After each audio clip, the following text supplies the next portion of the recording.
আর রাতুল ভাই, তুই আমাকে বাঁচা। আমি আমার গার্লফ্রেন্ডকে বিয়ে না করতে পারলে আমি বেঁচে থাকবো না, আমি মরে যাব। প্লিজ বন্ধু, তুই বাঁচা আমাকে। আরে শালা কি হয়েছে সেটা বল আগে তো শুনি, এরপরে না হয় সবকিছু দেখতেছি কিভাবে কি করা যায়। মাত্র তোর বিয়েতে এসেছি আর তুই এসব বলতেছিস, কি হয়েছে সেটা বল আগে। মামা, আমার গার্লফ্রেন্ডকে অন্য একটা ছেলের সাথে বিয়ে দিয়ে দিতেছে, আর তার বোনের সাথে আমার বিয়ে ঠিক করেছে আব্বু আম্মু। প্লিজ বন্ধু, তুই আমার গার্লফ্রেন্ডকে তুলে নিয়ে আমার হাতে তুলে দিতে পারবি? শালা, আমি যদি তোর গার্লফ্রেন্ডকে বিয়ে বাড়িতে থেকে তুলে এনে তোর হাতে দিয়ে দেই তাহলে তো আরো অনেক বড় সমস্যা হবে। কারণ তোর আব্বু আম্মু তোর গার্লফ্রেন্ডের ছোট বোনের সাথে বিয়ে ঠিক করেছে। এখন যদি তুই বড় বোনকে বিয়ে করে আনিস তাহলে তো অনেক বড় ঝামেলা হবে। এই ফয়সাল ভাই, তুই একটু বোঝা রাতুলকে, সে তো বুঝতেছে না। তুই বুঝালে অবশ্যই বুঝবে। আমার 5 বছরের রিলেশন, আমি তাকে ছাড়া কখনো থাকতে পারবো না। প্লিজ তুই একটু বোঝা। রাতুল, আমাদের দেরি করলে চলবে না। এখনই কোনো কিছু একটা করতে হবে। আজকে রাতে গায়ে হলুদ, যদি আজকে তাকে তুলে না নিয়ে আসি তাহলে কালকে তুলে নিয়ে আনতে পারবো না। আচ্ছা তোরা একটু শান্ত হ, আমাকে একটু ভাবতে দে, আমি দেখতেছি কি করা যায়। একটা আইডিয়া তো বের করতে হবে, না হলে তো কোনো কিছুই করা যাবে না। রাতুল বেশ কিছুক্ষণ চিন্তা ভাবনা করার পর ইমনকে উদ্দেশ্য করে রাতুল বলতে লাগলো। ইমন শোন, আজকে কোনোভাবে তোর গার্লফ্রেন্ডকে তুলে নিয়ে আসা যাবে না, কারণ তাদের বাসায় আজকে প্রচুর মেহমান। তবু আমরা ওই বাড়িতে যাব, চেষ্টা করব তাকে তুলে নিয়ে আসার জন্য। আজকে তাকে তুলে নিয়ে আসতে না পারলে কালকে অবশ্যই তাকে তুলে নিয়ে আসতে পারবো। ঠিক আছে বন্ধু, আর আমি খাদিজাকে ফোন দিয়ে বলে দিতেছি সে তার আইডি কার্ড সাথে রাখবে। তুই যে কোনো সময় তাকে তুলে নিয়ে আসবে। আমি জানি একমাত্র তুই এই কাজটা করতে পারবি। ফয়সাল বন্ধু, প্লিজ তুই রাতুলকে একটু সাহায্য করিস। আরে বন্ধু, এত চিন্তা করিস না, আমি রাতুলকে সাহায্য করব। তোর গার্লফ্রেন্ডকে তোর করেই ছাড়বো, চিন্তা করিস না। রাতুল চল, যেহেতু ওরা গায়ে হলুদ দিতে যাবে, আমরা 5-10 মিনিট আগে চলে যাই ওইখানে, গিয়ে পরিস্থিতি বোঝার চেষ্টা করি। যদি ফাঁকা পাই তাহলে তাকে নিয়ে ওইখান নিয়ে পালিয়ে যাব। আর আজকে ফাঁকা না পাইলে কালকে যে করেই হোক তাকে নিয়ে পালিয়ে আসতে হবে। হ্যাঁ, আর ইমন তুই না নতুন বাইক কিনেছিস, এক কাজ কর তোর বাইক আমাকে দিয়ে দে, কারণ কালকে যেহেতু তোর গার্লফ্রেন্ডকে নিয়ে পালাতে হবে, সো তখন কাজে লাগবে। এই নে মামা বাইকের চাবি। যখন যা প্রয়োজন হবে শুধু আমাকে কল দিয়ে বলবি, আমি সাথে সাথে সব কিছু পাঠিয়ে দিব। ঠিক আছে বন্ধু, তুই কোনো চিন্তা করিস না। ফয়সাল চল আমার সাথে তুই। ইমন, আমি তোকে সব সময় আপডেট জানাবো। আমি না জানাতে পারলে ফয়সাল জানাবে, তুই নিশ্চিন্তে থাক। এই বলে রাতুল ইমনের কাছ থেকে তার বাইকের চাবি নিয়ে চলে আসলো বাহিরে। ফয়সালকে নিয়ে চলে আসলো ইমনের গার্লফ্রেন্ডদের বাড়িতে। বিয়ে বাড়ি, প্রচুর মানুষের আনাগোনা। ফয়সাল আর রাতুল বাহিরে দাঁড়িয়ে আছে। রাতুল আশেপাশে তাকাচ্ছে, এমন সময় ফয়সাল বলতে লাগলো। রাতুল, তুই ভিতরে যা, তোকে আর ইমনের গার্লফ্রেন্ড চিনে না। এই নে, এটা হচ্ছে ইমনের গার্লফ্রেন্ড। এই মেয়েকে তুলে নিয়ে আসতে হবে তোর। কিভাবে তুলে নিয়ে আসবি এটা আমি জানি না, কারণ আগে আমার অভিজ্ঞতা নেই। তোর অভিজ্ঞতা আছে, কারণ তুই তোর বড় ভাইয়ের গার্লফ্রেন্ডকে তুলে এনে তোর বড় ভাইয়ের হাতে দিয়েছিলি, এটা আমার খুব মনে আছে। রাতুল ফয়সালের কাছ থেকে বিদায় নিয়ে চলে আসলো বাড়ির ভিতরে। মুখে একটা মাস্ক পরে ভিতরে ঢুকে পড়ল। এদিক সেই দিক ঘোরাঘুরি করে হঠাৎ একটা মেয়ের সাথে ধাক্কা খেয়ে পড়ে গেল নিচে। রাতুল তাড়াতাড়ি করে মেয়েটাকে নিচ থেকে উঠিয়ে বলতে লাগলো। সরি আপু, আসলে আমি আপনাকে দেখতে পাই নাই। একজনকে খুঁজতেছি তো তাকে পাইতেছি না, তাই আর কি আপনাকে দেখতে পারি নাই। আপনি কাকে খুঁজতেছেন আর কেন খুঁজতেছেন জানতে পারি? তাতে কি অনেক বেশি প্রয়োজন? তাকে কি অনেক বেশি প্রয়োজন? নাম বলেন, আমি দেখি তাকে কোথায় পাওয়া যায়। তার নাম হচ্ছে খাদিজা, আর এইটা হচ্ছে মেয়ে। এই বলে রাতুল মেয়েটার দিকে তাকাতেই দেখতে পেল এটাই খাদিজা, এটাই ইমনের গার্লফ্রেন্ড। রাতুল খাদিজার এক হাত ধরে টানতে টানতে নিয়ে চলে আসলো এক সাইডে আর বলতে লাগলো। আমাকে আপনার বয়ফ্রেন্ড ইমন পাঠিয়েছে, বলেছে যে আপনাকে নিয়ে কোথাও পালিয়ে যাওয়ার জন্য। পরে সে কালকে আপনাকে বিয়ে করে ফেলবে। এখন কোনোভাবে পালানো যাবে না। আপনি ইমনকে বলবেন যে আজকে পালাতে পারবো না, কালকে ভোর 5টার দিকে নদীর পাড়ে থাকার জন্য। ওইখানে আমি থাকবো। ঠিক আছে, আর আপনি আপনার আইডি কার্ড সাথে নিয়ে নেবেন, কারণ আপনাকে এবং ইমনকে কাজী অফিসে নিয়ে গিয়ে বিয়ে করাতে হবে। এর আগে তো কোনোভাবে বিয়ে করতে পারবেন না। আর এই নেন আমার ফোন নাম্বার, যখন বাড়ি থেকে বের হবেন তখন আমাকে ফোন দিবেন। ঠিক আছে, যখন আমি বাড়ি থেকে বের হব তখন আমি আপনাকে ফোন দিব, কিন্তু আপনাকে কোথায় পাবো? আর আপনি যে ইমনের ফ্রেন্ড এটা আমি বুঝবো কি করে? আরে বোকা মেয়ে, তুমি তোমার বয়ফ্রেন্ডকে ফোন দিয়ে জিজ্ঞেস করো রাতুল নামের একজন এসেছিল, সে কি তোমার ফ্রেন্ড নাকি? তাহলে ইমন সব কিছু বলে দিবে আপনাকে। সকালে রেডি থাকবেন, আপনাকে নিয়ে পালাবো। আর যদি পারেন তাহলে কিছু টাকা নিয়ে নেবেন সাথে। আমি বাড়ি থেকে টাকা নিতে পারবো না, যদি টাকা নিতে যাই তাহলে ধরে ফেলবে যে আমি কোনো কিছু একটা করতে যাইতেছি। ঠিক আছে, আমি কিছু টাকা নিয়ে নিব, আর আপনি এখন চলে যান। যদি কেউ দেখে ফেলে তাহলে অনেক বড় সমস্যা হয়ে যাবে, পরে তারা বুঝে যাবে যে আমি পালানোর ফন্দি করতেছি। ঠিক আছে, এখন তাহলে আমি যাই। এই বলে ওইখান থেকে রাতুল চলে আসলো ইমনদের বাসায়। ইমনকে নিয়ে ছাদে দাঁড়িয়ে সব কিছু বুঝিয়ে দিল, কি কি করতে হবে কি না করতে হবে। এইদিকে ইমন রাতুলকে উদ্দেশ্য করে বলতে লাগলো, মামা তুই খাদিজাকে নিয়ে কাজী অফিসে থাকবে। খাদিজাকে নিয়ে কাজী অফিসে থাকলে পরে এইদিকে তো আর তার বোনের বিয়ে হবে না, কারণ বড় বোন পালিয়ে গেছে। এই খবর জানতে পারলে তো এমনিতেই বিয়ে বাড়িতে হাঙ্গামা শুরু হয়ে যাবে। পরে আমি এই ফাঁকে ওইখান থেকে পালিয়ে তোর কাছে চলে যাব, ফয়সালকে নিয়ে পরে ওইখানে বিয়ে করে ফেলব। ঠিক আছে বন্ধু, এখন তাহলে আমি একটু ঘুমাই। অনেক দূর থেকে এসেছি, খুব ক্লান্ত লাগতেছে। আবার এইখানে ওইখানে দৌড়াদৌড়ি করেছি। তোর রুমটা কোথায় আমাকে একটু বল, আমি তোর রুমে গিয়ে ঘুমাই। ওই যে ওপরের ডান পাশের রুমটা দেখতেছিস, ওইটাই হচ্ছে আমার রুম। যা গিয়ে ঘুমা, রাতে আমি ডেকে দিব তোকে। রাতুল চলে আসলো ইমনের রুমে। বিছানায় গা এলিয়ে দিতেই ঘুম চলে আসলো রাতুলের। রাত 9টা।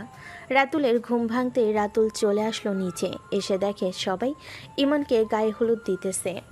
এদিকে রাতুল চুপচাপ বসে বসে তাদের গায়ে হলুদের কাজ দেখতেছে। বেশ কিছুক্ষণ এইভাবে দেখার পর সবাই যখন গায়ে হলুদ দিয়ে শেষ করে চলে গেছে, তখন ইমন রাতুলের কাছে এসে বলতে লাগলো, কিরে রাতুল, কোনো সমস্যা হয়েছে নাকি? বসে বসে কী চিন্তা করতেছিস সেই কখন থেকে দেখতেছি? আরে তেমন কিছু না, এমনিতেই একটু চিন্তা করতেছি কালকে কিভাবে পালাবো তোর গার্লফ্রেন্ডকে নিয়ে। দোয়া করিস যাতে ঠিক মতো পালাতে পারি, আর যাতে কোনো ঝামেলায় না পড়ি। হ্যাঁ বন্ধু, দোয়া করি তুই আমার গার্লফ্রেন্ডকে নিয়ে কিছুটা দূরে কাছে অফিসে গিয়ে বসে থাকবি, পরে আমি তাড়াতাড়ি করে চলে আসবো, এত টেনশন নিস না। রাতুল ইমনের সাথে কথা বলে চলে আসলো রুমে। বসে বসে সবার সাথে গল্প করতেছে। দেখতে দেখতে রাত পার হয়ে ভোর হলো। ভোর 4:40। এমন সময় রাতুলের ফোনটা বেজে উঠল। রাতুল কলটা রিসিভ করতেই ওপাশ থেকে খাদিজা বলতে লাগলো, এই যে মিস্টার, আমি বাড়ি থেকে বের হয়ে গেছি, আপনি তাড়াতাড়ি নদীর ঘাটে আসেন, আমি ওইখানে যাইতেছি। এ বলে খাদিজা কলটা কেটে দিয়ে ফোনটা বাড়িতে রেখে চলে আসলো নদীর পাড়ে। অন্যদিকে রাতুল ইমনের বাইক স্টার্ট দিয়ে নদীর পাড়ের দিকে যেতে লাগলো। বেশ কিছুক্ষণের মধ্যে চলে আসলো নদীর পাড়ে। খাদিজা রাতুলের পিছনে বসে পড়তে রাতুল বাইক স্টার্ট দিয়ে যেতে লাগলো। বেশ কিছুক্ষণ পর চলে আসলো অনেকটা দূরে কাজী অফিসে। দুজন বসে আছে। সকাল 10:10। এমন সময় রাতুলের ফোনটা বেজে উঠল। তাকিয়ে দেখে ফয়সাল কল দিয়েছে। কলটা রিসিভ করতেই ওপাশ থেকে ফয়সাল বলতে লাগলো, রাতুল, অনেক বড় একটা সমস্যা হয়ে গেছে। এখন ইমন বাড়ি থেকে কিভাবে বের হবে, আর সে তার গার্লফ্রেন্ডকে কিভাবে বিয়ে করবে? আরে শালা, এত কথা পেঁচাস কেন? ওই বাড়িতে কি হয়েছে আগে সেটা বল। যদি না বলিস তাহলে বুঝবো কি করে এই বাড়িতে কি হয়েছে? পেটের ভিতরে জমা করে রেখে দিলে বুঝবো নাকি? খাদিজাকে যে ছেলের সাথে বিয়ে দেওয়ার জন্য ঠিক করেছিল, ওই ছেলে পালিয়ে গেছে। সে নাকি তার গার্লফ্রেন্ডকে নিয়ে পালিয়েছে। এই বিয়ে নাকি সে করবে না। এইদিকে ইমনের আব্বু এবং খাদিজার আব্বু তাড়াহুড়ো করতেছে তাদেরকে বিয়ে দেওয়ার জন্য। ইমনের হাত তার আব্বু ধরে রেখেছে যাতে কোথাও না যেতে পারে। ওয়াশরুমে যে যাবে সেই ব্যবস্থাও নেই, যদি আবার সে পালিয়ে যায় এটার জন্য। আরে শালা, এখন এই বিপদ থেকে উদ্ধার হবে কিভাবে? এই মেয়েকে তো আমি নিয়ে এসেছি, এই মেয়েকে তো আমি কোনো কিছুই করতে পারবো না। এইদিকে কাজী সাহেব বসে আছে, তাকে সকাল সকাল ফোন দিয়ে ঘুম ভাঙিয়ে নিয়ে এসেছি, আর তুই এসব বলতেছিস? রাতুল, এখানে তো আমার কোনো অপরাধ নেই। আমি কি আর জানতাম যে এরকম একটা পরিস্থিতিতে পড়তে হবে? তোকে আগে যদি জানতাম তাহলে তো কখনোই তোকে বলতাম না এসব করতে। আরে শালা, এখন কি করব সেটা বল। আমার মাথার ব্রেন কাজ করতেছে না তোর এই কথাগুলো শুনে। তাড়াতাড়ি বল আমি কি করব। আর তুই ফোনটা ইমনের হাতে দে, আমি ইমনের সাথে কথা বলতেছি, দেখি শালা কি বলে। ফয়সাল ইমনের কাছে ফোনটা দিতেই ইমন রাতুলকে উদ্দেশ্য করে বলতে লাগলো। রাতুল বন্ধু, আই এম রিয়েলি সরি। আমি যদি জানতাম এরকম একটা পরিস্থিতি হবে তাহলে আমি কখনোই তোকে খাদিজার সাথে পাঠাতাম না। আমি ভাবছিলাম যে এই বিয়ে হবে না, কিন্তু এখন তো দেখতেছি এই বিয়ে হয়ে যেতেছে। আব্বু আমাকে কোনোভাবেই ছাড়তেছে না। আমি কিভাবে কি করব বল? তুই কিভাবে কি করবি মানে? এখন আমি তোর গার্লফ্রেন্ডকে কি করব? তাকে যে আমি নিয়ে এসেছি, সেই গত 2 ঘন্টা ধরে কাজী অফিসে বসিয়ে রেখেছি, আর তুই এখন এইসব কথা বলতেছিস? দেখ, আমাকে রাগাবি না, এই বলে দিলাম। আমাকে রাগালে খুব খারাপ হবে। বন্ধু, এখন আর আমার কোনো কিছুই করার নেই। আমি না তো কোনো কিছু করতে পারতেছি, না তো বাড়ি থেকে বের হতে পারতেছি। বন্ধু, তুই এক কাজ কর, তুই আমার গার্লফ্রেন্ডকে যেহেতু পালিয়ে নিয়ে গেছিস, সো তাকে বিয়ে করে ফেল। শালা, তুই পাগল হয়ে গেছিস? আমি তোর গার্লফ্রেন্ডকে বিয়ে করে ফেলবো? তুই জানিস আমি যে অন্য একটা মেয়ের সাথে সম্পর্ক আছে, তাহলে তুই কিভাবে বললি যে আমি এই মেয়েটাকে বিয়ে করে ফেলতাম? তুই তাড়াতাড়ি আয়, আমি তোকে 2 ঘন্টা সময় দিলাম। এই বলে রাতুল কলটা কেটে দিল। এদিকে খাদিজা বেশ কিছুটা আন্দাজ করতে পারতেছে কি হয়েছে। এমন সময় খাদিজা রাতুলকে উদ্দেশ্য করে বলতে লাগলো। এই যে মিস্টার, আপনার বন্ধু কি বলেছে? সে কি আসবে নাকি আসবে না? আমি এইভাবে শাড়ি পরে কতক্ষণ দাঁড়িয়ে থাকবো? আপনি এভাবে শাড়ি পরে কতক্ষণ দাঁড়িয়ে থাকবেন সেটা আমি কিভাবে বলবো? আপনার চাইতে বেশি মাথা ব্যথা এখন আমার, কারণ আপনাকে যার সাথে বিয়ে দেওয়ার জন্য কথাবার্তা বলা হয়েছিল, সেই ছেলেটা নাকি অন্য একটা মেয়ে নিয়ে পালিয়ে গেছে আপনাদের বাসায়। এখন আপনার আব্বু আম্মু এবং অন্যান্য সবাই ইমন এবং আপনার ছোট বোনের বিয়ে দেওয়ার জন্য পাগল হয়ে যাইতেছে। এখানে আমি কি করব? ইমনের বাচ্চা, তোর জন্য আজকে আমি আমার জীবনটা পুরো নষ্ট করে ফেললাম। তুই যদি আমাকে বিয়ে না করতি তাহলে বলে দিতি, আমি অন্য একজনকে বিয়ে করে ফেলতাম। এই বুঝি তোর ভালোবাসা ছিল? এইসব বলতে বলতে খাদিজা চেয়ারে বসে কান্না করতেছে। এইদিকে কাজী সাহেব দুজনের পরিস্থিতি দেখে কাজী সাহেব রাতুলকে উদ্দেশ্য করে বলতে লাগলো। বাবা, তোমাকে বলতেছি, এখন যদি এই মেয়েটাকে দেরি করাও তাহলে মেয়েটার বিয়ের সময় পার হয়ে যাবে। এই মেয়েটার জীবন নষ্ট করে দিও না। তোমার বন্ধু বিয়ে না করতে পারলে তুমি বিয়ে করে ফেলো। মেয়ে কিন্তু মাশাল্লাহ অনেক সুন্দর দেখতে। রাতুল এখনও খাদিজাকে ভালোভাবে দেখে নাই। দীর্ঘ 3 ঘন্টা বসে থাকার পর ও যখন ইমন আসতেছে না, তখন রাতুল খাদিজাকে উদ্দেশ্য করে বলতে লাগলো। দেখেন, এখন আমি যদি আপনাকে বিয়ে না করি তাহলে আপনার অনেক বড় সমস্যা হয়ে যাবে। আমার কাছে নগদ 10,000 টাকা আছে। আপনি দয়া করে নগদ 10,001 টাকা দিয়ে আমাকে বিয়ে করে নেন। পরে বাড়িতে গিয়ে সব সমস্যার সমাধান করে আমি আপনাকে ডিভোর্স দিয়ে দিব। তার চাইতে না বিয়ে করাই ভালো। ডিভোর্স দিয়ে দিলে পরে যাকে আমি বিয়ে করব সে বলবে আমি খারাপ। এইটার জন্য আপনি আমাকে ডিভোর্স দিয়ে দিয়েছেন। কাজী সাহেব, বিয়ে করানোর দরকার নেই। আর আপনাকে অনেক ধন্যবাদ, এখানে আমাদেরকে অনেকক্ষণ বসিয়ে রেখেছেন। একবার যেহেতু বলেছি আপনাকে বিয়ে করতে হবে, তার মানে বিয়ে করতেই হবে। কাজী সাহেব, আপনি সব কিছু ব্যবস্থা করেন। কাজী সাহেব সব কিছুর ব্যবস্থা করতে রাতুল বাইর থেকে 3-4 জন লোক এনে সাইন করিয়ে খাদিজাকে বিয়ে করে নিয়ে চলে আসলো বাইরে। খাদিজা চুপচাপ দাঁড়িয়ে আছে। এমন সময় রাতুল খাদিজাকে উদ্দেশ্য করে বলতে লাগলো। কি ব্যাপার, এখানে দাঁড়িয়ে থাকবেন নাকি আপনি আমার সাথে যাবেন? এখানে দাঁড়িয়ে থাকলে আপনার কোনো সমস্যার সমাধান হবে না। তার আগে আপনি আমার সাথে চলেন, ইমনদের বাসায় যাই, এরপরে দেখি কি করা যায়। রাতুল খাদিজাকে নিয়ে চলে আসলো ইমনদের বাসায়। রাতুলের সাথে খাদিজাকে দেখে সবাই হাঁ করে তাকিয়ে আছে। তাকিয়ে থাকবে না কেন? কারণ এই মেয়েটাই তো বিয়ে বাড়ি থেকে পালিয়ে গেছে, এখন অন্য ছেলের হাত ধরে চলে এসেছে। সবাই মুখে বলাবলি করতেছে, কেন এখানে এসেছে, কি দরকার। বেশ কিছুক্ষণ এইসব বলাবলি করার পর রাতুল সবাইকে উদ্দেশ্য করে বলতে লাগলো। আপনারা একটু চুপ করবেন, ইমনের সাথে আমার জরুরি কথা আছে। ইমনকে ডাক দেন। আর এটাকে জানেন, এটা হচ্ছে ইমনের গার্লফ্রেন্ড। আপনারা কিভাবে পারলেন ওনার সাথে না বিয়ে দিয়ে ওনার ছোট বোনের সাথে বিয়ে দিতে? ইমন তো আমাদের নিজেই বলেছে যে ওই ছোট মেয়েকে তার পছন্দ হয়েছে, এই মেয়েকে পছন্দ হয় নাই। এটার জন্যই তো আমরা এই মেয়ের সাথে বিয়ে ঠিক করেছি। মেয়ের বাবা মায়ের সাথে কথা বলে যদি বলতো এই মেয়েকে তার পছন্দ হয়েছে, তাহলে তো আমরা এই মেয়ের সাথেই ইমনের বিয়ে দিতাম। আমরা কি কখনো বারণ করেছি ইমনকে? রাতুল ইমনের মায়ের সাথে কথা বলতেছে। এমন সময় ইমন উপর তলা থেকে নিচে নামলো। রাতুল ইমনকে দেখে বলতে লাগলো। কি রে ইমন, আমি এসব কি শুনতেছি? তুই নাকি তোর আব্বু আম্মুকে বলেছিস যে খাদিজার ছোট বোনকে পছন্দ হয়েছে তোর। খাদিজার সাথে যে গত 5 বছর ধরে রিলেশন করলি, এই রিলেশনের এটাই তাহলে নমুনা। আজকে তোকে চিনে নিলাম ইমন, তোর সাথে আমার বন্ধুত্ব আজকে শেষ। বন্ধু প্লিজ আমার কথা তো শোন, প্লিজ বন্ধু আমার কথাটা শুনে যা। আমি কেন খাদিজাকে বিয়ে করে নাই, খাদিজার বোনকে বিয়ে করেছি, কথাটা তো শুনে যা। রাতুল কোনো কথা না শুনে খাদিজার হাত ধরে টানতে টানতে নিয়ে চলে আসলো বাইরে। এসে দেখে একটা রিক্সা যাইতেছে। রিক্সাওয়ালাকে ডাক দিয়ে রিক্সায় উঠে পড়ল খাদিজা আর রাতুল। বেশ কিছুক্ষণ পর রাতুল খাদিজাকে নিয়ে চলে আসলো তাদের বাসায়। কলিং বেল দিতেই তার আম্মু এসে দরজা খুলে দিল।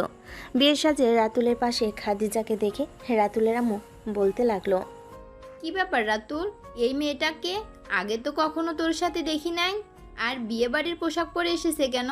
তুই চিনিস নাকি এই মেয়েকে? হ্যাঁ আম্মু, আমি এই মেয়েকে চিনি। এই মেয়ে এখন থেকে আমার বউ। খাদিজা চলো বাড়ির ভিতরে। এই বলে রাতুল খাদিজাকে নিয়ে চলে আসলো বাড়ির ভিতরে।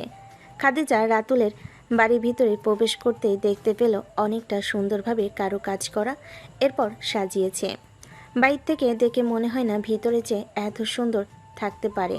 ভিতরে যে এত সুন্দর এটা হয়তো কেউ জানে না। খাদিজা রাতুলকে উদ্দেশ্য করে বলতে লাগলো, আমি তো বাড়ি থেকে কোনো কাপড় চোপড় নিয়ে আসি নাই, এখন কি করব? আপনি কি আমাকে এক সেট কাপড়ের ব্যবস্থা করে দিতে পারবেন? তাহলে খুব ভালো হতো। আচ্ছা আপনি এখানে থাকেন, হয়তো জামা কাপড় না পেলে আপনার জন্য শাড়ি নিয়ে আসবো। শাড়ি পরতে পারেন তো? হ্যাঁ, শাড়ি তো পরতে পারি, কিন্তু আমার সাইজে ব্লাউজ হবে নাকি কারো কাছে? মনে তো হয় না এখানে যারা আছে তাদের মধ্যে কারো সাইজের ব্লাউজ আমার শরীরে লাগবে। এটা তো আর আমি জানি না। আপনি এক কাজ করেন, আমি আম্মুকে ডেকে দিতেছি, আপনি আম্মুর সাথে কথা বলেন, দেখেন আম্মু কি বলে। ঠিক আছে, আপনি ডেকে দেন, আমি আপনার আম্মুর সাথে কথা বলতেছি। একটা কথা আপনাকে বলে রাখি, রাতে এক রুমে ঘুমাবো, কিন্তু আমি খাটের উপর ঘুমাবো আর আপনি নিচে ঘুমাবেন। আমি আপনাকে বউ হিসেবে মানতে পারবো না। অন্যের গার্লফ্রেন্ডকে আমি বিয়ে করেছি, এটাই অনেক। কয়েকটা দিন যাক, এরপরে আমি আপনাকে তালাক দিয়ে দিব। এ বলে রাতুল চলে আসলো নিচে। তার আম্মুকে উদ্দেশ্য করে বলতে লাগলো, তুমি একটু আমার রুমে যাও তো, খাদিজার কি যেন প্রয়োজন দেখো, সে কি বলে পরে আমাকে এসে বলবে। আমি নিচে বসে টিভি দেখতেছি।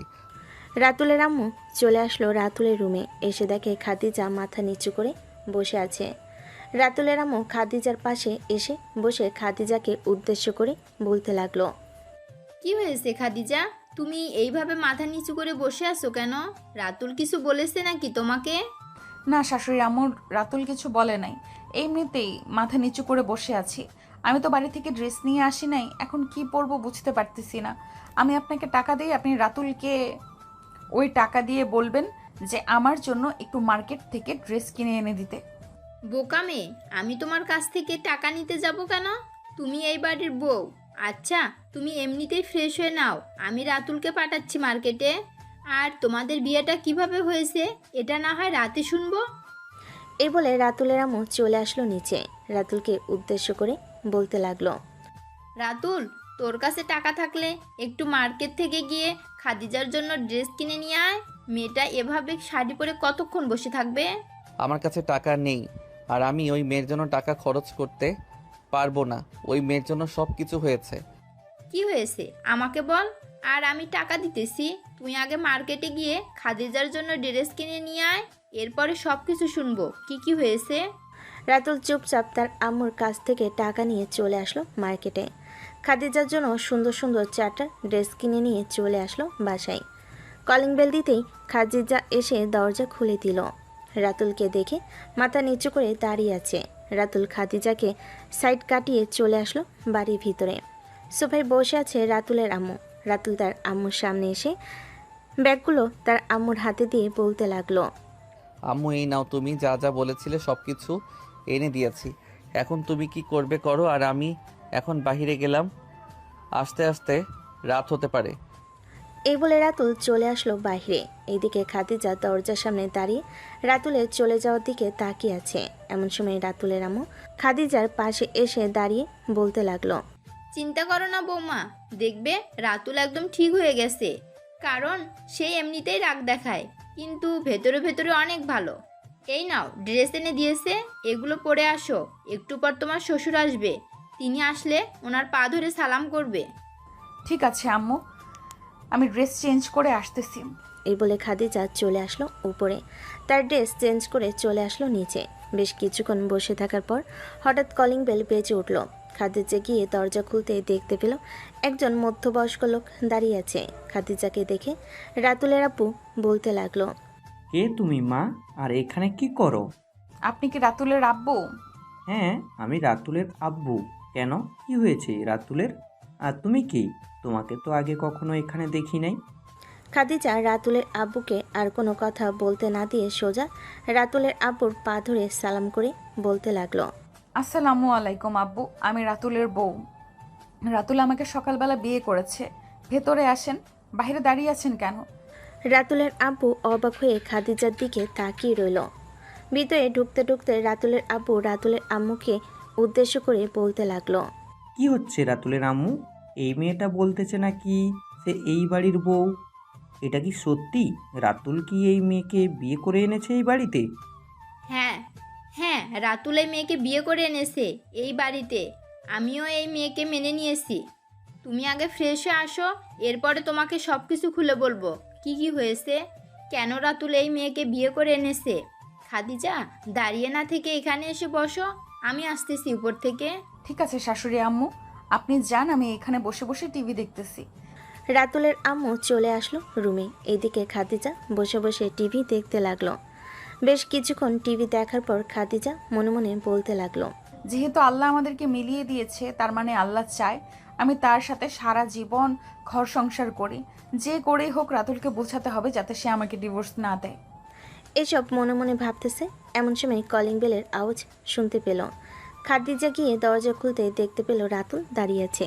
খাদিজার দিকে তাকাতেই খাদিজা বলতে লাগলো, ফ্রেশ হয়ে আসেন, আমি আপনার জন্য কিছু একটা রান্না করে আনি। আর আপনার সাথে আমার কিছু কথা আছে, কথাগুলো আপনাকে মানতে হবে। রাতুল খাদিজাকে কোনো কিছু না বলে চলে আসলো তার রুমে। ফ্রেশ হয়ে বসে আছে অন্যদিকে। খাদিজা রান্নাঘরে রাতুলের জন্য নুডলস রান্না করে নিয়ে চলে আসলো রুমে। রাতুলের হাতে নুডলস দিয়ে বলতে লাগলো, এই নেন, আমি রান্না করে এনেছি, এইগুলো খেতে থাকেন আপনি।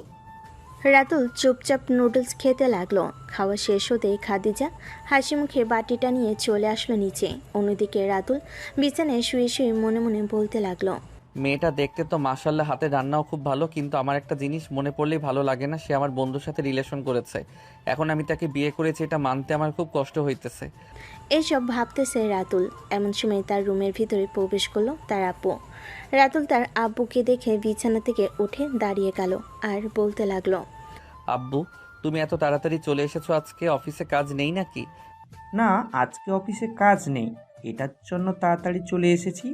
আর তুই তো বিয়ে করেছিস, আমি সব কিছু শুনেছি তোর আম্মুর কাছ থেকে। দেখ, যা হয়ে গেছে এসব কিছু ভুলে যা। মেয়েটা কিন্তু দেখতে মাশাআল্লাহ, আমারও পছন্দ হয়েছে। কিন্তু আব্বু, সে তো... আমি আর কোনো কথা শুনতে চাই না, তোকে যেটা বলেছি সেটাই হবে। আর মেয়েটার সাথে যদি শুনি তুই ঝগড়া করেছিস, তাহলে তোর কিন্তু খবর আছে। তোকে বাড়ি থেকে বের করে দিব। এই বলে রাতুলের আব্বু চলে আসলো নিচে। এসে দেখে খাদিজা রান্নাঘরে কি যেন করতেছে। খাদিজাকে ডাক দিয়ে বলতে লাগলো, খাদিজা, তোমার আর কোনো কিছু বলতে হবে না, যাও রুমে যাও, রাতুল বসে আছে তোমার অপেক্ষায়। এই তো আব্বু, রান্নাটা শেষ হয়ে গেছে, এরপরে আমি যাইতেছি। তোমার আর রান্না করতে হবে না, এখন তুমি রুমে যাও, আমি রান্না শেষ করে ফেলতেছি। রাতুলের আম্মু রান্না শেষ করে বসে রইল। অন্যদিকে খাদিজা রুমে এসে দরজাটা লাগিয়ে দিয়ে রাতুলের পাশে গিয়ে বসে পড়ল। ভয়ে বারবার হাতের আঙ্গুল ফুটাচ্ছে, কি বলবে বুঝে উঠতে পারছে না। এমন সময় রাতুল বলতে লাগলো, কিছু বলবেন নাকি এভাবে চুপচাপ বসে আছেন যে? আসলে কি বলবো বুঝে উঠতে পারতেছি না। আমরা তো ঠিকভাবে পরিচয় হই নাই, চলেন একটু পরিচয় হয়ে নেই। এখন পরিচয় হওয়ার সময় নেই। আপনি এক কাজ করেন, সোফায় গিয়ে বসে বসে ফোন টিপেন, এই নেন ফোন। আমি এখন একটু ঘুমাবো, আপনি রাত 8টার দিকে ডেকে দিবেন। সোফায় গিয়ে বসে ফোন টিপতে হবে কেন? এখানে বসে ফোন টিপলে আপনার কোনো সমস্যা আছে নাকি? রাতুল কিছু বলতে গিয়েও বলতে পারলো না। বেশ কিছুক্ষণ এইভাবেই থাকার পর রাতুল ঘুমেতে সে পাড়ি জমালো। এইদিকে খাদিজা আস্তে আস্তে করে রাতুলের পাশে শুয়ে রাতুলকে পিছন থেকে জড়িয়ে ধরল। মাঝখানে হালকা ফাঁকা রেখেছে, যদি রাতুল নড়াচড়া করে তাহলে সে যাতে অন্যদিকে ঘুরে যেতে পারে। এসব ভাবতে ভাবতে কখন যে খাদিজা রাতুলকে জড়িয়ে ধরে ঘুমিয়ে গেছে খেয়াল নেই। অন্যদিকে রাতুল ঘুমের মধ্যে খাদিজার দিকে ফিরে খাদিজাকে জড়িয়ে ধরে ঘুমিয়ে গেল। রাত 9টা। এমন সময় দরজা ধাক্কানোর শব্দে ঘুম ভেঙে গেল রাতুলের। খাদিজার দিকে তাকিয়ে দেখে খাদিজা তাকে আষ্টে পৃষ্ঠে জড়িয়ে ধরে ঘুমিয়ে আছে। রাতুল একটু নড়চড় করতে পারতেছে না। এটা দেখে রাতুল আস্তে আস্তে করে খাদিজার 2টা হাত সরিয়ে নিয়ে বিছানা থেকে নেমে দরজাটা খুলে দিল। রাতুলের আম্মু ঘরের ভিতর ঢুকে দেখে খাদিজা ঘুমিয়ে আছে। এটা দেখে রাতুলকে উদ্দেশ্য করে বলতে লাগলো, কি রে, দুজন ঘুমিয়েছিলি নাকি? হ্যাঁ আম্মু, ঘুমিয়েছিলাম। তুমি নিচে যাও, আমি খাদিজাকে ঘুম থেকে উঠিয়ে ফ্রেশ হয়ে এরপরে দুইজনে নিচে এসে খাবার খেয়ে নিব। ঠিক আছে, তোরা দুজন নিচে আয়, তোর আব্বু অপেক্ষা করতেছে তোদের জন্য একসাথে বসে খাবার খাবে বলে। এ বলে রাতুলের আম্মু চলে গেল নিচে। এদিকে রাতুল ফ্রেশ হয়ে এসে আস্তে আস্তে করে খাদিজার পাশে বসে খাদিজার মুখের দিকে তাকাতে কেমন যেন মায়ে পড়ে গেল রাতুল। মনে মনে বলতে লাগলো, ইস, কত সুন্দর একটা মেয়ে বিয়ে করেছি, দেখতে তো পরিচয়তেও কোনো কম না। দেখি আস্তে আস্তে মানিয়ে নিব। এখন ডাক দেই, রাত অনেক হয়েছে, খাওয়া দাওয়া করে এসে এরপরে না হয় তার সাথে গল্প করব। এসব ভাবতে ভাবতে রাতুল খাদিজাকে ডাকতে লাগলো। বেশ কিছুক্ষণ ডাকার পর খাদিজা ঘুম থেকে উঠে রাতুলকে উদ্দেশ্য করে বলতে লাগলো, আপনি কখন ঘুম থেকে উঠে গেছেন? আমাকে আগে ডাক দিতেন, আগে ডাক দিলে তো আমি উঠে যাইতাম। এই তো মাত্র ঘুম থেকে উঠেছি, আম্মু এসে ডাক দিয়েছিল, ওনার ডাকে ঘুমটা ভেঙে গেছে। যান, ফ্রেশ হয়ে আসেন, আমি আপনার জন্য অপেক্ষা করতেছি। ফ্রেশ হয়ে আসলে এরপরে দুইজন নিচে যাব। আচ্ছা, আপনি 10 মিনিট এখানে বসেন, আমি 10 মিনিটের মধ্যে ফ্রেশ হয়ে আসতেছি। এ বলে খাদিজা চলে আসলো ওয়াশরুমের দিকে। রাতুল 10 মিনিট বসে ফোন টিপার পর খাদিজা আসতেই চলে আসলো নিচে। দুজনকে একসাথে দেখে রাতুলের আব্বু আম্মু খুশি হয়ে গেল। দুজন খাবার টেবিলে বসে পড়তেই রাতুলের আম্মু খাবার রেডি করে দিতে লাগলো। এটা দেখে খাদিজা বলতে লাগলো, আম্মু আপনি বসেন, আমি আপনাদেরকে খাবার দিতেছি। আমাকে খাবার দিতে হবে না, আমি সবাইকে খাবার দিয়ে দিয়েছি। খাবার খেতে থাকো, যা যা প্রয়োজন হবে সব কিছু নিয়ে নিয়ে খেয়ে ফেলবে, লজ্জা পাবে না কিন্তু। এখন থেকে এটা তোমার বাড়ি। সবাই খাবার খাইতেছে। খাবার খাওয়ার মাঝখানে হঠাৎ রাতুল তার আম্মুকে উদ্দেশ্য করে বলতে লাগলো, আম্মু, আজকে রান্নাটা ভিন্ন মনে হচ্ছে, বেশি ভালো হয়েছে, রান্নাটা মনে হচ্ছে অমৃত। হ্যাঁ, এখন তো এইসব মনে হবেই, কারণ এই রান্না তো তোর নিজের বউ করেছে, এটার জন্য প্রশংসা করতেছিস। আর আমি যে দীর্ঘ 21 বছর ধরে রান্না করে খাওয়াচ্ছি, আমার রান্না করা খাবার অমৃত না, তাই না? রাতুল তার আম্মুর কথা শুনে একবার খাদিজার দিকে তাকালো। খাদিজা মাথা নিচু করে বসে বসে খাবার খাইতেছে। খাওয়া দাওয়া শেষ করে খাদিজা সকল কাজ করে বসে রইল নিচে। অন্যদিকে রাতুল চলে আসলো তার রুমে। বসে বসে খাদিজার জন্য অপেক্ষা করতেছে। বেশ কিছুক্ষণ পর খাদিজা চলে আসলো উপরে। এসে দেখে রাতুল ফোনে কার সাথে যেন কথা বলতেছে। রাতুলকে না ডাক দিয়ে বসে রইল বিছানায়। বেশ কিছুক্ষণ বসে থাকার পর রাতুলের কথা বলা শেষ হতেই পিছন ফিরে দেখে খাদিজা বসে আছে। খাদিজাকে দেখে রাতুল বলতে লাগলো, কি ব্যাপার, আপনি কখন এসেছেন? এই তো প্রায় 10 মিনিট হয়ে গেছে রুমে এসেছি। আর আপনি এতক্ষণ কার সাথে কথা বলছিলেন? নিশ্চয়ই আপনার গার্লফ্রেন্ডের সাথে কথা বলছিলেন, তাই না? বলতে পারেন, আমাকে সমস্যা নাই। না, গার্লফ্রেন্ডের সাথে কথা বলি নাই, মিজান কল দিয়েছিল, মিজানের সাথে কথা বলেছি।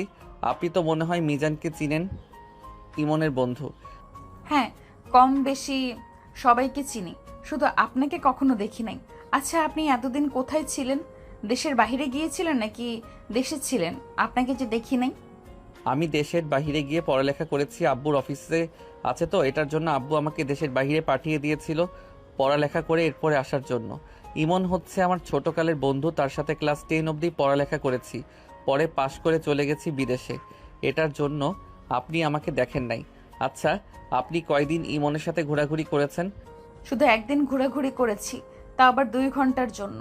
তবে আবার এইটা ভাইবেন না যে আমি মিথ্যা বলতেছি আর আপনার বন্ধুর হাত ধরে ঘুরোঘুরি করেছি, এসব ভাইবেন না। আজ পর্যন্ত আমার হাত কেউ স্পর্শ করতে পারে নাই, বা আমার শরীর। আজকে একমাত্র আপনি স্পর্শ করেছেন, তাও ঘুমের মধ্যে।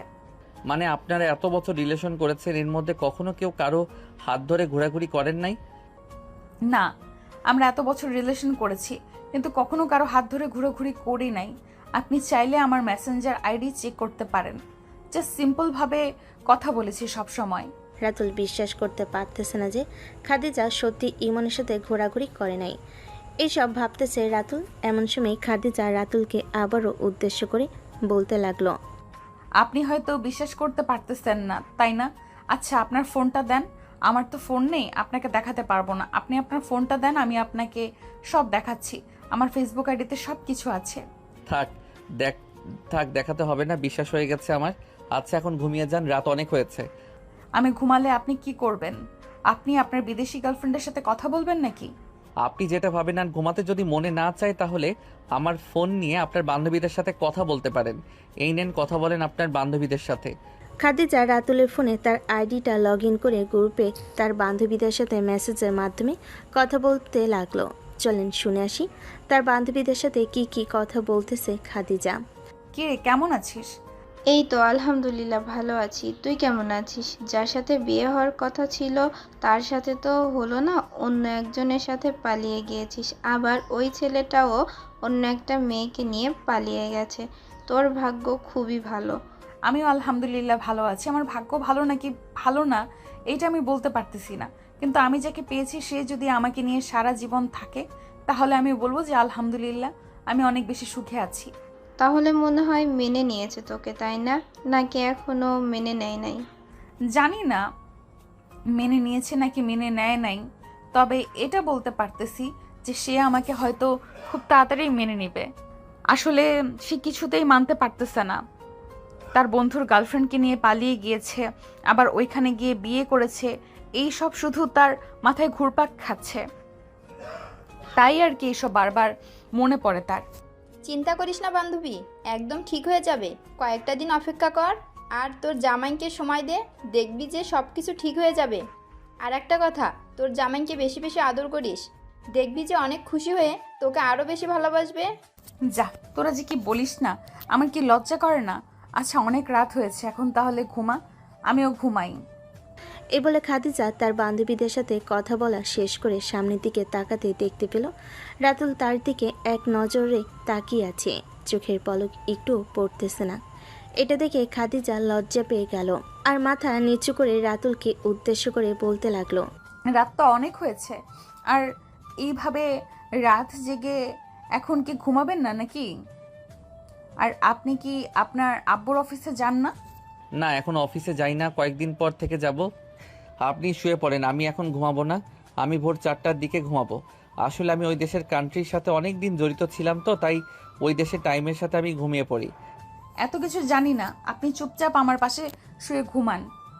ওই দেশের কান্ট্রি আর এই দেশের কান্ট্রি আলাদা, তাই বলে কি আপনি ঘুমাবেন না? অবশ্যই ঘুমাতে হবে, তাড়াতাড়ি ঘুমান।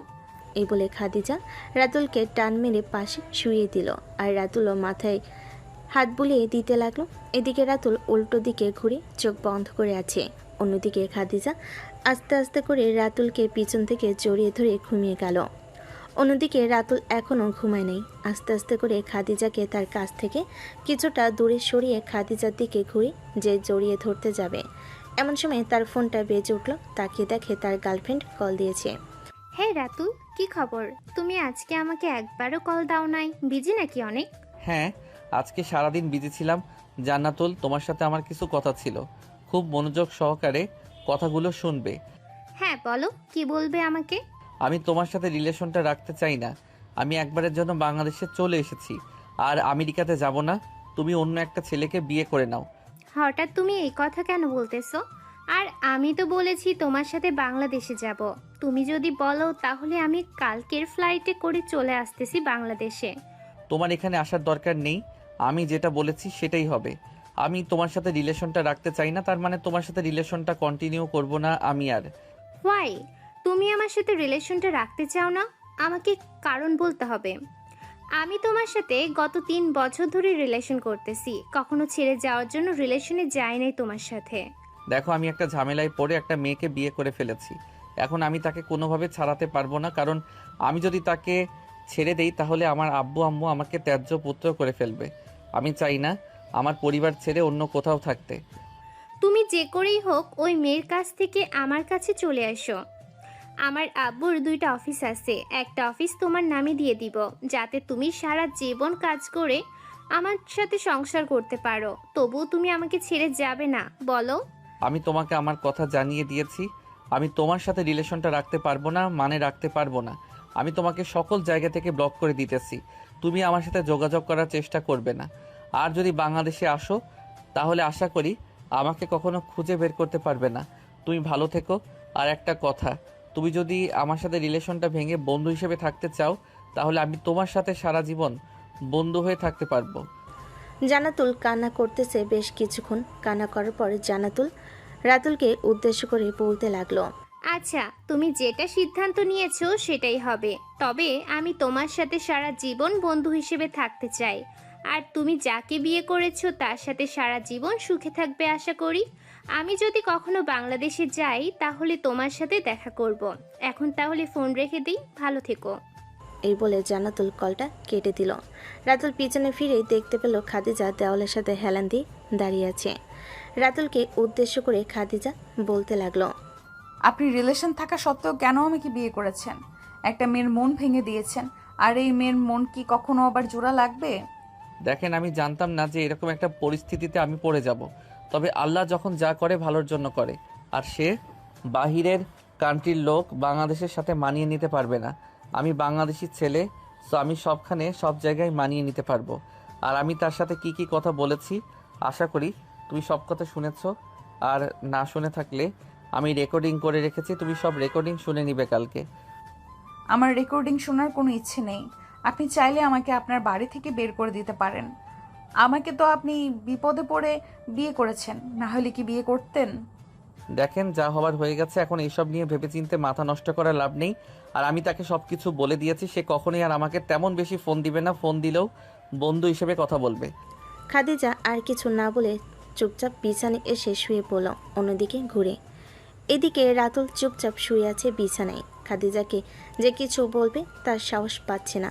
এদিকে খাদিজা অনেকটা আশা নিয়েছিল যে রাতুলের সাথে সারা জীবন ঘর সংসার করবে, কিন্তু আজকে যা শুনেছে তা হয়তো তার সারা জীবন মনে থাকবে। এইসব চিন্তা করতে করতে কখন যে খাদিজা ঘুমিয়ে সে পাড়ি জমিয়েছে খেয়ালই নেই। সকালে ঘুম থেকে উঠে দেখে রাতুল নিচে ঘুমিয়ে রয়েছে। রাতুলকে ডাক দিয়ে ফ্রেশ হয়ে খাদিজা চলে আসলো নিচে। রান্নাঘরে এসে চা বসিয়ে দিল। বেশ কিছুক্ষণ পর তার শাশুড়ি এবং শ্বশুর নিচে এসে সোফায় বসতেই খাদিজা গিয়ে তাদেরকে চা দিল। চা খেতে খেতে রাতুলের আব্বু বলতে লাগলো, বা বৌমা, তোমার হাতের রান্না তো অনেক মজার। কালকের রাতের খাবার রান্নাটাও অনেক মজার হয়েছে। আঙ্গুল চেটে পুটে খেয়েছি। হ্যাঁ, বৌমার রান্না তো অনেক মজার। দুইজন সব সময় বৌমার প্রশংসা করবে, মনে রেখো। আমার যদি কোনোদিন প্রশংসা করেছো তখন তোমাদের খবর আছে, এই বলে দিলাম। এই রে, আমার বউ দেখি খেপে গেছে। এখন কি করি খাদিজা? তুমি একটু তোমার রুমে যাও, আমি তোমার শাশুড়ি মাকে একটু শান্ত করি। তোমার শাশুড়ি মা অনেক রেগে গেছে। খাদিজা মিষ্টি একটা হাসি দিয়ে চলে আসলো তার রুমে এসে দেখে রাতুল ঘুম থেকে উঠে গেছে। ফ্রেশ হয়ে বিছানায় এসে বসে আছে। রাতুল খাদিজাকে উদ্দেশ্য করে বলতে লাগলো, চলেন আমরা নিচে যাই, গিয়ে নাস্তা করে আসি। এখন নিচে যাওয়া যাবে না, কারণ শাশুড়ি মা রেগে গেছে। এইটার জন্য শ্বশুর আব্বা শাশুড়ি মায়ের রাগ শান্ত করতেছে। আরও কিছুক্ষণ পরে যান। এ বলে খাদিজা মাথা নিচু করে চুপচাপ চলে গেল আবার। এদিকে রাতুল বেশ কিছুক্ষণ পর খাদিজার সাথে নিচে এসে খাওয়া দাওয়া করে চলে আসলো বাহিরে। 3 রাস্তার মোড়ে চায়ের দোকানে বসে আছে। এমন সময় ইমন তার বাইক নিয়ে চলে আসলো 3 রাস্তার মোড়ে। রাতুলকে দেখে বলতে লাগলো, কিরে বন্ধু, কেমন আছিস? কালকে তো আমার সাথে রাগ দেখিয়ে চলে গেলি। আমার কথাগুলো শুনে গেলে তো খুব ভালো হতো। ভাই, তোর সাথে আমার কোনো কথা নেই। তুই আমার সাথে কখনো কথা বলবি না। তুই আমাকে যে বিপদে ফেলে দিয়েছিস, এই বিপদ থেকে আল্লাহ কখন যে উদ্ধার করে একমাত্র তিনিই জানে। যেদিন এই বিপদ থেকে উদ্ধার হতে পারবো ওই দিন তুই আমার সাথে কথা বলবি। আচ্ছা বলতো, তোকে কিভাবে বিপদ থেকে উদ্ধার করতে পারি? টাকা লাগবে, আমি টাকা দিতেছে। বল তোর কি প্রয়োজন, যেটা লাগবে আমি সেটাই এনে দিব। থাক, আমার আর কোনো কিছুর প্রয়োজন নেই। তুই আমার সাথে কথা বলবি না, তার মানে আমার সাথে কথা বলবি না। যা এখান থেকে, তোর সাথে আমার কোনো কথা নেই। এই বলে রাতুল চুপচাপ চা খেতে লাগলো।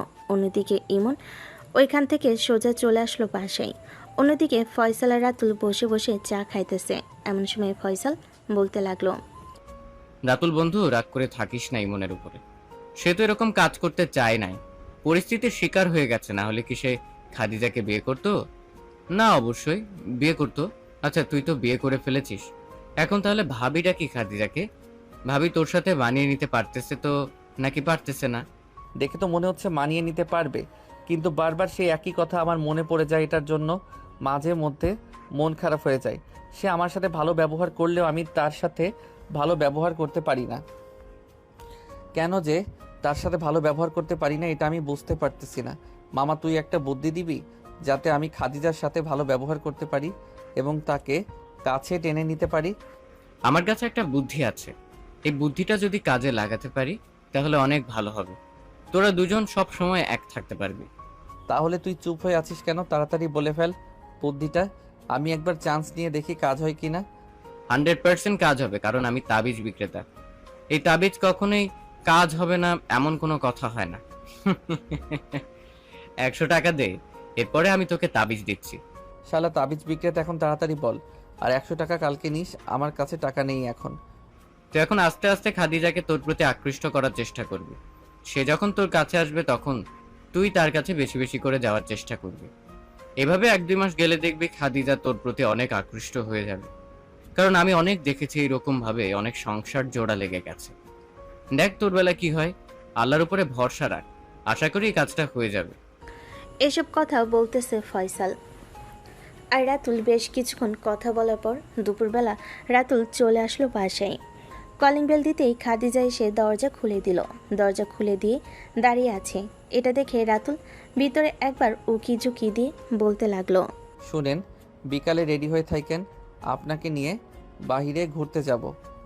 আমার ঘোরাঘুরি একদম ভালো লাগে না। আপনি একাই ঘোরাঘুরি করেন, আমি ঘোরাঘুরি করার জন্য যেতে পারবো না আপনার সাথে। ফ্রেশ হয়ে আসেন, দুপুর হয়ে গেছে, আমি খাবার দিতেছি আপনাকে। আব্বু আম্মু খাওয়া দাওয়া করে সেই কখন চলে গেছে রুমে। আচ্ছা, আমি ফ্রেশ হয়ে আসতেছি, তুমি খাবার রেডি করো। আর আমি যেহেতু একবার বলে দিয়েছি যে আমার সাথে বাইরে যেতে হবে, তার মানে বাইরে যেতে হবে। আমি আর কোনো কথা শুনতে চাই না। আমি যাব না মানে যাব না। ঠিক আছে, আপনি কিভাবে বাইরে না যান এটা আমি দেখে নিব। খাবার রেডি করেন, আমি ফ্রেশ হয়ে আসতেছি।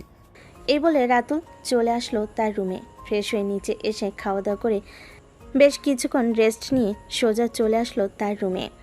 বেশ কিছুক্ষণ অপেক্ষা করার পর রাতুল দেখতে পেল খাদিজা রুমের ভিতর প্রবেশ করতেছে। এটা দেখে রাতুল দরজার পাশে লুকিয়ে পড়ল। খাদিজা রুমের ভিতর প্রবেশ করতে রাতুল দরজাটা লাগিয়ে দিয়ে আস্তে আস্তে করে খাদিজার দিকে এগিয়ে আসতেছে। এটা দেখে খাদিজা দাঁড়িয়ে বলতে লাগলো, কি ব্যাপার, আপনি আমার দিকে এইভাবে তেড়ে আসছেন কেন? আপনি আমাকে মারবেন নাকি? না, আপনাকে মারবো না, আপনাকে আদর করব, এটার জন্য আমি আপনার দিকে এগিয়ে আসতেছি। এইসব বলতে বলতে রাতুল একেবারে খাদিজার মুখের সামনে চলে আসলো। তাদের দূরত্ব 2 আঙ্গুলের ফাঁকা। খাদিজা ঘন ঘন নিঃশ্বাস ফেলতেছে। বেশ কিছুক্ষণ নিঃশ্বাস ফেলার পর হঠাৎ খাদিজা নিজেকে আর কন্ট্রোল করতে না পেরে রাতুলের ঠোঁটের সাথে তার ঠোঁট একত্রিত করে দিল। বেশ কিছুক্ষণ লিপ কিস করার পর হঠাৎ খাদিজা রাতুলকে ছেড়ে দিয়ে দৌড়ে চলে আসলো ওয়াশরুমের দরজাটা লাগিয়ে দিয়ে আয়নার সামনে দাঁড়িয়ে মনে মনে বলতে লাগলো, আমি এটা কি করলাম? ভাবলাম তার সাথে কোনো কিছু করব না, হঠাৎ কি না তার সাথে এরকম করে ফেললাম। এটা আমি মানতে পারলাম না। বাইরে বের হয়ে তার কাছে ক্ষমা চেয়ে নিব, কিন্তু এখন ক্ষমা চাইবো কি করে? তার সামনে গেলেই তো লজ্জায় মরে যাব। এইসব কথা ভাবতেছে খাদিজা। বেশ কিছুক্ষণ এইসব কথা ভাবার পর মুখে পানির ছিটা দিয়ে বাহিরে বের হয়ে আসতে দেখতে পেল রাতুল বিছানায় বসে আছে। খাদিজা কিছু বলতে যাবে, এমন সময় রাতুল বলতে লাগলো, বা খুব লজ্জাবতী আপনি। আমি কখনো ভাবতে পারি নাই যে আপনি এতটা লজ্জাবতী হবেন। তবে আপনার লিপ কিসটা খুব ভালো লেগেছে। আমার তো মন চাইতেছে আর একটা করার জন্য এখন। ইস, আর না, আমি আর করতে দিব না। সরি, নিজের আবেগকে ধরে রাখতে পারি নাই। এটার জন্য আপনার ঠোঁটের সাথে আমার ঠোঁট একত্রিত করে লিপকিস করে ফেলেছিলাম। এ বলে খাদিজা যেই চলে যেতে যাবে এমন সময় রাতুল পিছন থেকে খাদিজার হাত ধরে টান মেরে বুকের সাথে জড়িয়ে নিল। খাদিজা ছোটাছুটি করার চেষ্টা করতেছে। যত বেশি ছোটাছুটি করার চেষ্টা করতেছে তত বেশি রাতুল তাকে জড়িয়ে ধরতেছে। এইরকমভাবে জড়িয়ে ধরার পর রাতুল খাদিজার কানের কাছে এসে বলতে লাগলো, যত বেশি জোরাজুরি করবেন তত বেশি আপনাকে আরো চেপে ধরবো। সো আপনি নড়াচড়া কম করবেন, আমার কাছ থেকে বেশি বেশি আদর পাবেন। আমার এখন আদরের দরকার নেই, আমাকে ছেড়ে দেন, আমি নিচে যাব, আম্মু আমাকে ডাকতেছে। এ বলে খাদিজা রাতুলকে ধাক্কা মেরে বিছানায় ফেলে দিয়ে দৌড়ে চলে আসলো নিচে। খাদিজাকে এইভাবে দৌড়ে আসতে দেখে রাতুলের আম্মু বলতে লাগলো, কি ব্যাপার বৌমা, তুমি এইভাবে দৌড়ে চলে এসেছো কেন উপর থেকে? রাতুল তো উপরে আছে, যাও তার সাথে বসে গল্প করো গিয়ে। নতুন নতুন বিয়ে করছো, তার কাছে কাছে থাকবে, তা না করে তুমি দূরে দূরে থাকো, এটা একদম ঠিক না। আম্মু আপনার ছেলে। খাদিজা আর কিছু বলতে পারলো না, মাথা চুলকাতে চুলকাতে সবজি কাটতে ব্যস্ত হয়ে পড়লো। এদিকে রাতুলের আম্মু বেশ কিছুটা বুঝতে পেরে চুলায় রান্না বসিয়ে চলে আসলো রাতুলের কাছে।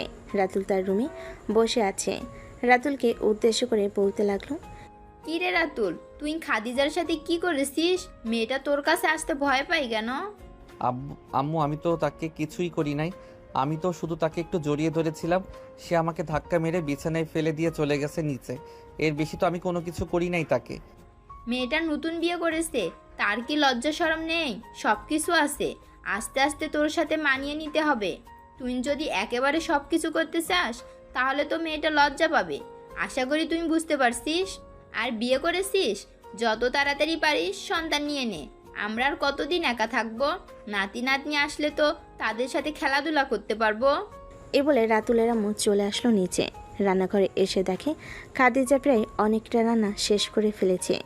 রাতুলের আম্মু খাদিজাকে উদ্দেশ্য করে বলতে লাগলো, খাদিজা, তুমি এক কাজ করো, রুমে গিয়ে রাতুলের ফোনটা নিয়ে তোমার আব্বু আম্মু এবং বোনকে ফোন দিয়ে বলো আমাদের বাসায় আসার জন্য। দেখো, ওরা যতই রাগ করে থাকুক না কেন, তারা অবশ্যই আসবে। আমিও তোমার শ্বশুরের সাথে এইভাবে পালিয়ে বিয়ে করেছিলাম, 3 দিন পর তারা আমাদেরকে মেনে নিয়েছে। আর তুমি তো পরিস্থিতির শিকার হয়ে বিয়ে করেছো দুজন দুজনকে। তবে আমার মনে হয় তোমরা দুজন আশা করি সামনে অনেক সুখে থাকতে পারবে। খাদিজা কোনো কিছু না বলে সোজা চলে আসলো রুমে। এসে দেখে রাতুল নিজে কি যেন দেখতেছে আর বিবি করে বলতেছে। চলেন শুনে আসি রাতুল কি বিবি করে বলতেছে। ইস, আমার বউটার লিপ কিস এখনো ঠোঁটে লেগে আছে। মন তো চাইতেছে তাকে যদি আর একবার কাছে পাইতাম তাহলে নিশ্চয়ই তার ঠোঁটের সাথে আবারও আমার ঠোঁট ডুবিয়ে দিতাম। কখন যে সে আমার কাছে আসবে। এসব চিন্তা ভাবনা করতেছে রাতুল।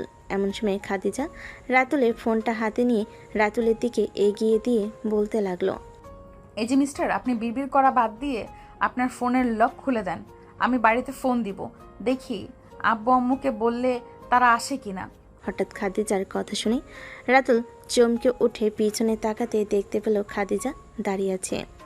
রাতুল ফোনটা হাতে নিয়ে লকটা খুলে দিতেই খাদিজা তার আব্বুর ফোন নাম্বারটা উঠিয়ে কল দিতেই ওপাশ থেকে বেশ কিছুক্ষণ পর কলটা রিসিভ করলো তার আব্বু। খাদিজা সালাম দিয়ে বলতে লাগলো, আসসালামু আলাইকুম আব্বু, কেমন আছেন? আমি খাদিজা। আলহামদুলিল্লাহ, ভালো আছি মা। তুই কেমন আছিস? তোকে তো আমরা বিয়ে দিতে পারি নাই। সে যদি তোকে নিয়ে পালিয়ে না যাইতো নিশ্চয়ই তোকে অন্য কেউ বিয়ে করতো না। আল্লাহ যখন যা চায় তাই হয়। শ্বশুর বাড়িতে কেমন আছিস? শ্বশুর শাশুড়ি ভালো ব্যবহার করে তো? আব্বু, তোমাকে বলে বোঝাতে পারবো না, আমার শ্বশুর শাশুড়ি একদম আমাকে তাদের মেয়ের মতো করে দেখে, কখনো আমাকে কষ্ট দেয় না। আমি আমার বাড়ির ঠিকানা পাঠাচ্ছি, তুমি শুক্রবারে আম্মু আর ইলমিকে নিয়ে চলে আসবে আমাদের বাসায়। শাশুড়ি আম্মু তোমাদেরকে দাওয়াত দিয়েছে। ঠিক আছে মা, তুই যেহেতু বলেছিস তোর শ্বশুর বাড়িতে যাওয়ার জন্য, তাহলে আমি তোর শ্বশুর বাড়ি যাব। চিন্তা করিস না। এই নে, তোর মায়ের সাথে কথা বল।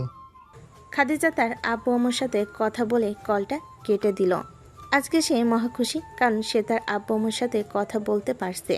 দেখতে দেখতে সন্ধ্যা হয়ে আসলো। সন্ধ্যায় রাতুল একা বাইরে এসে হাঁটাহাঁটি করতেছে। এমন সময় একটা লেডিস শপের সামনে এসে দাঁড়ালো। ভিতরে একটা পায়েলের দিকে নজর পড়তে রাতুল ভিতরের দিকে যেতে লাগলো। লেডিস শপের ভিতরে এসে পায়েলের দামটা জিজ্ঞেস করে পায়েলটা কিনে নিয়ে চলে আসলো বাসায়। রাতে খাওয়া দাওয়া শেষ করে রাতুল খাদিজাকে নিয়ে চলে আসলো রুমে। দরজাটা লাগিয়ে দিয়ে রাতুল খাদিজাকে বিছানায় বসিয়ে দিয়ে বলতে লাগলো, তুমি চোখ বন্ধ করে এখানে বসো, চোখ খুলবে না যতক্ষণ না আমি বলবো। কেন, আমি চোখ বন্ধ করে রাখলে কি করবেন আমাকে? আর চোখ খুলে রাখলেই কি সমস্যা? আমি তোমাকে কি করব কি না করব এটা তোমাকে দেখতে হবে না, কারণ আমি তোমার বর। আমি যা ইচ্ছা তাই করতে পারবো তোমাকে। এখন চুপচাপ তাড়াতাড়ি চোখ বন্ধ করো। খাদিজা চোখ বন্ধ করতে রাতুল তার পকেট থেকে পায়েলটা বের করে খাদিজার বাম পায়ে পরিয়ে দিল। পায়েলটা বাম পায়ে পরিয়ে দিতে খাদিজা চোখ খুলে দেখে অনেক খুশি হয়ে গেল। রাতুলকে জড়িয়ে ধরে তার গালে মুখে বিভিন্ন জায়গায় কিস করতে লাগলো আর বলতে লাগলো, ধন্যবাদ জান, আমি অনেক খুশি তোমার এই ছোট্ট উপহার পেয়ে। রাতুল খাদিজাকে জড়িয়ে ধরে তার কপালে চুমু দিতে লাগলো। বেশ কিছুক্ষণ এইভাবে যাওয়ার পর রাতুল খাদিজাকে উদ্দেশ্য করে বলতে লাগলো, খাদিজা আম্মু বলেছে যে তাড়াতাড়ি বেবি নিয়ে নেওয়ার জন্য। তাদের নাকি ভালো লাগে না একা একা, তাই তাদের বেবি লাগবে। আমাকে কি একটা সুযোগ দিবে তোমাকে আদর করে তোমার মতো একটা পিচ্ছি কিউট বেবি নিয়ে আসার জন্য? হ্যাঁ, সুযোগ দিব, তবে আজকে হবে না, 2 দিন পর তুমি আদর করতে পারবে। এখন আমি একটু অসুস্থ, আশা করি কি অসুস্থ এটা তুমি বুঝতে পারছো। হ্যাঁ বুঝতে পারছি, আর বলতে হবে না। এখন ঘুমাও তাহলে, রাত হয়েছে অনেক। রাতুল খাদিজাকে তার বুকের সাথে আগলে ধরে ঘুমের দেশে পাড়ি জমালো। দেখতে দেখতে সকাল হয়ে আসলো। সকাল 7টা। রাতুল ফ্রেশ হয়ে চলে আসলো তার আব্বুর সাথে অফিসে। অন্যদিকে খাদিজা সারাদিন তার শাশুড়ি মায়ের সাথে গল্প করতে করতে কাটিয়ে দিল।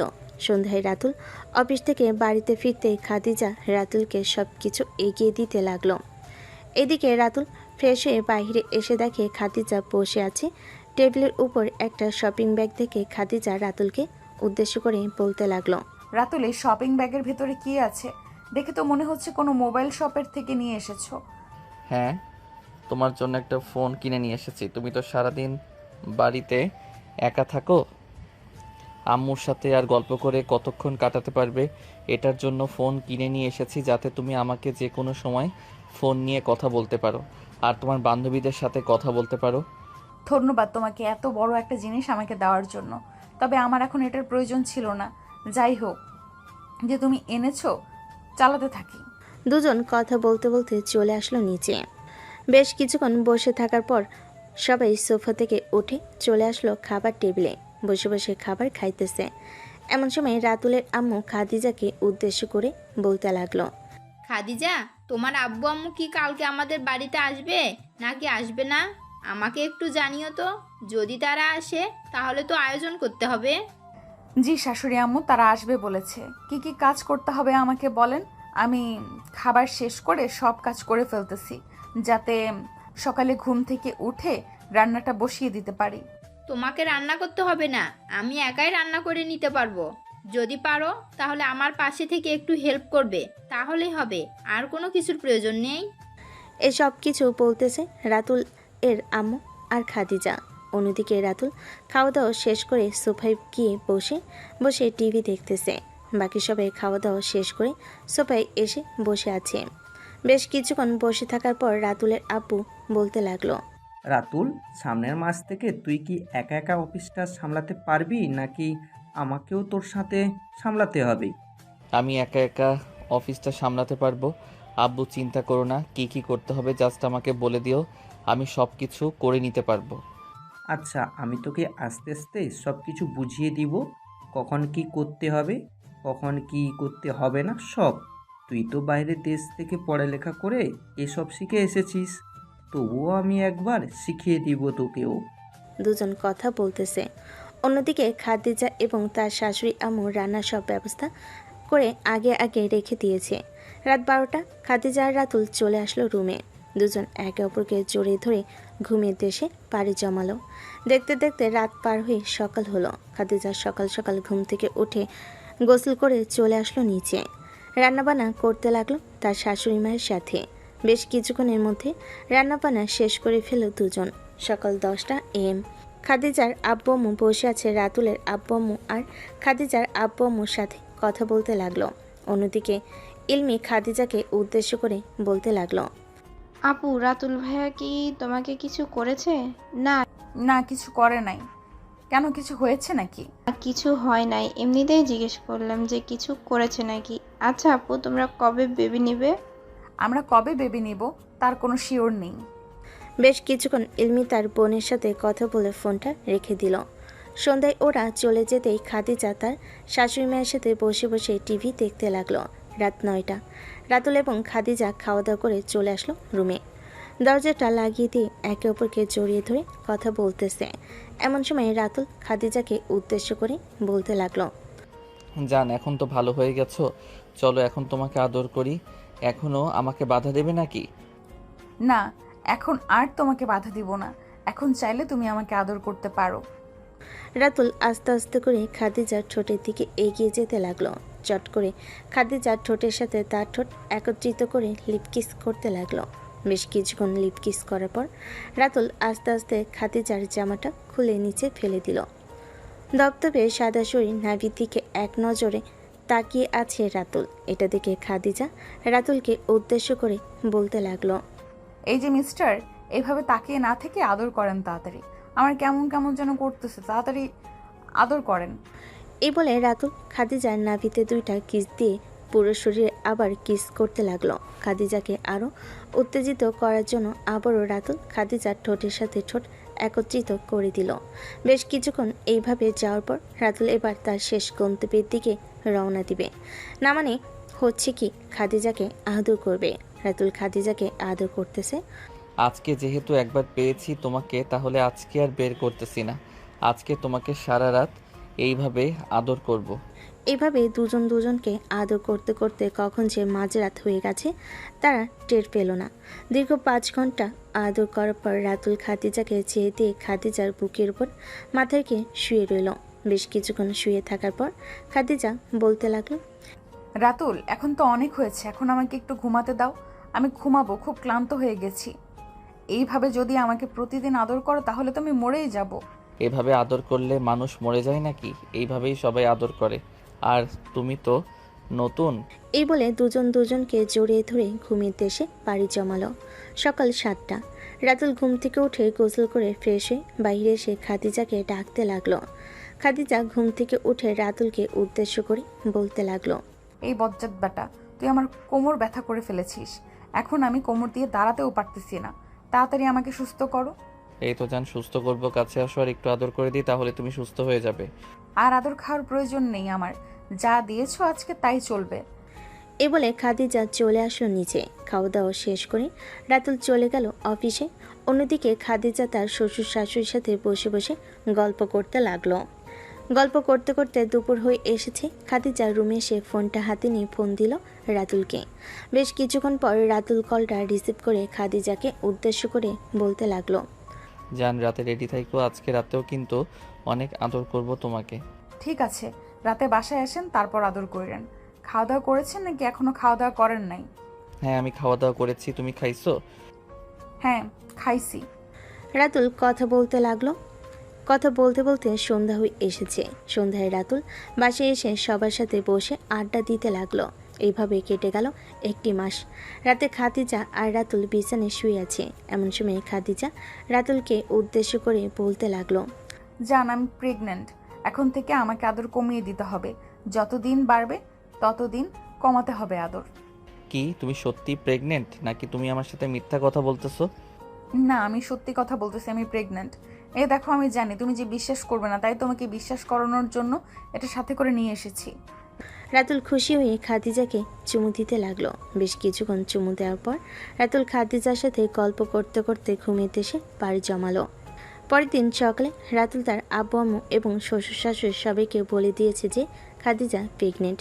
সবাই এখন খাদিজার খেয়াল রাখে। বিশেষ করে খাদিজার শ্বশুর শাশুড়ি অনেক বেশি খেয়াল রাখে। দেখতে দেখতে এইভাবে কেটে গেল 5টি মাস।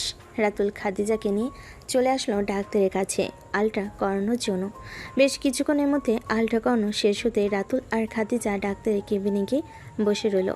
বেশ কিছুক্ষণ পর রিপোর্ট আসতে ডাক্তার রাতুলকে হাসি মুখে বলতে লাগলো, বাহ, তুমি তো 2 সন্তানের বাবা হতে চলেছ।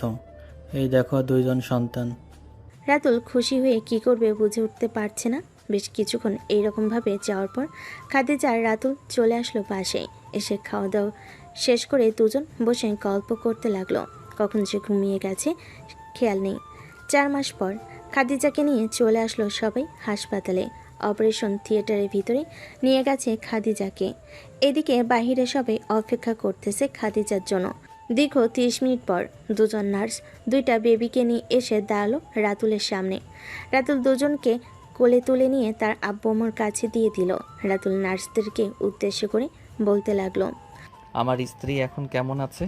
আপনার স্ত্রী একদম সুস্থ আছে, আপনি চিন্তা করবেন না। কিছুক্ষণের মধ্যে আপনার স্ত্রীকে কেবিনে পাঠাচ্ছি, তখন আপনারা সবাই দেখা করতে পারবেন। ঠিক আছে ডাক্তার, কেবিনে পাঠান, এরপরে না হয় আমরা দেখা করবো আর কথা বলবো। বেশ কিছুক্ষণ পর খাদিজাকে অপারেশন থিয়েটারের রুম থেকে বের করে নিয়ে চলে আসলো অন্য একটা রুমে। বেশ কিছুক্ষণ বসে থাকার পর খাদিজা জ্ঞান ফিরতেই রাতুলকে তার পাশে বসে থাকতে দেখে বলতে লাগলো, রাতুল, আমার বেবি কোথায়?